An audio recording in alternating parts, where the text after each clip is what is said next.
आज असार 15 गते राष्ट्रिय धान दिवससँगै दही चिउरा खाने दिन पनि।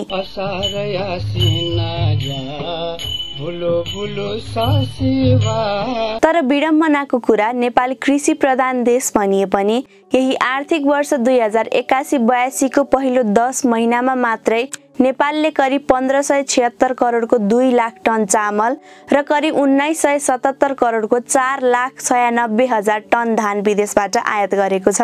बर्खाको केन्द्रमा रहेको असार महिनालाई मानो खाएर मुरी उब्जाउने पनि भनिन्छ।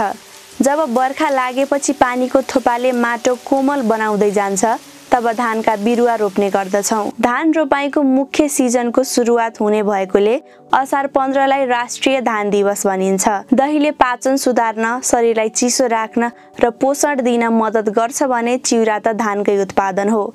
त्यसैले दही चिउरा खाने दिन भनेर पनि असार 15 को महत्त्व छ।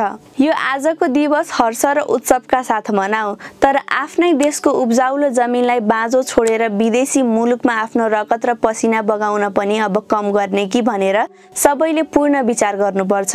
अब घरेलु प्रयोजनलाई पुग्ने गरी मात्रै धान उमार्ने भन्दा पनि सारा नेपाललाई पुर्याएर विदेशमा समेत निर्यात गर्ने धारणा बनाउनु पर्छ।